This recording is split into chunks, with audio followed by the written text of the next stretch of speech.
Hi, this is Manoj Chhetri here and welcome to Saral insure. देखिए, market में पैसा लगाने वाले ना दो तरीके के लोग होते हैं। एक इन्वेस्टर होते हैं और एक ट्रेडर होते हैं। लेकिन दोनों के माइंडसेट और दोनों के अप्रोच में बहुत डिफरेंस होता है। ओके, इन्वेस्टर जो माइंडसेट होता है वो चीज़ों को लॉन्ग रन में देखता है, लेकिन एक ट्रेडर जो माइंडसेट होता है वो स्टॉक्स के मोमेंटम को कैच करता है, एंट्री लेता है फिर एग्जिट फटाफट ले लेता है। लेकिन एक बात याद रखिएगा, मार्केट से असली पैसा जो होता है वो लॉन्ग रन में बनता है। मतलब मार्केट से जो असली रिटर्न कमाता है वो इन्वेस्टर ही कमाता है, ट्रेडर नहीं।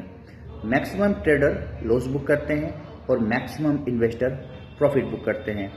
मिनिमम ट्रेडर प्रॉफिट बुक करते हैं और मिनिमम इन्वेस्टर लॉस बुक करते हैं। ये मार्केट का फंडा ही है। मतलब वो आदमी जो लॉन्ग रन तक मार्केट में टिके रहता है वो असली पैसा बनाता है। मतलब वो पावर ऑफ कंपाउंडिंग को फील करता है, पावर ऑफ कंपाउंडिंग को वो कैच करता है, पकड़ पाता है।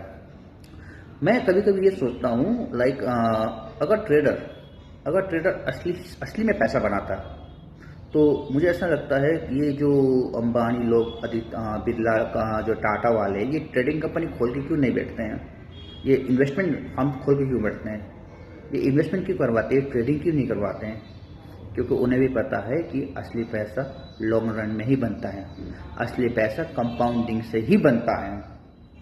ठीक है, जो बड़े बड़े फाइनेंशियल सर्विसेज वाले ये इन्वेस्टमेंट ही करवाते हैं। ठीक है, इन्वेस्टमेंट ही करते हैं, इन्वेस्टमेंट ही करवाते हैं। अब एक इन्वेस्टर का माइंडसेट क्या होता है? ठीक है, एक इन्वेस्टर का माइंडसेट होता है इन्वेस्टमेंट प्लस बिजनेस वाले माइंडसेट। ठीक है, एक एग्जांपल ही दे देता हूँ मैं आपको। 2016 में अचानक में जियो वाला रेवोल्यूशन आ गया। ठीक है, जियो का एक रेवोल्यूशन आ गया। आपको क्या लगता है, हमारे जो मुकेश अंबानी हैं, हमारे जो सर मुकेश अंबानी हैं, उन्होंने क्या सोचा होगा? 2015 में मैं जियो शुरू करूंगा बोल के उन्होंने 2016 में जियो शुरू कर दिया होगा? नहीं। मैंने कुछ साल पहले एक आर्टिकल पढ़ा था कि 2016 में उन्होंने जो जियो लॉन्च किया था उनका प्लानिंग वो 8 साल पहले से 2008, 2007, 2008 से ही कर रहे थे कि उन्हें ऐसा कुछ रेवोल्यूशन लेके आना है। मतलब 2016 में उन्होंने जो चीज़ अप्लाई किया उनका प्रिपरेशन वो 2006, 2007, 2008 से ही कर रहे थे। ठीक है, ऐसा सडनली कुछ नहीं होता है, आपको टाइम देना होता है, आपको मार्केट को भी टाइम देना होता है, आप जो इन्वेस्टमेंट कर रहे हैं उस पैसे को ग्रो होने के लिए भी टाइम देना होता है। ठीक है, तो बेस्ट अप्रोच ये रहता है मार्केट से पैसा बनाने का कि आप टिके रहे। ठीक है, शॉर्ट टर्म में कुछ नहीं होता है, शॉर्ट टर्म में शॉर्ट फॉल ही होता है।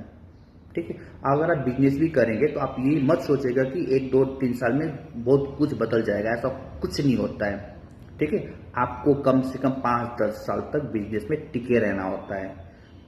आप कहाँ गलतियाँ कर रही है उस चीज़ को ध्यान में रखना होता है, उस गलती को सुधारना होता है, फिर आप आहिस्ते आहिस्ते आहिस्ते आहिस्ते करके पैसा बनाना शुरू करते हैं, चाहे बिजनेस से हो चाहे इन्वेस्टमेंट से हो।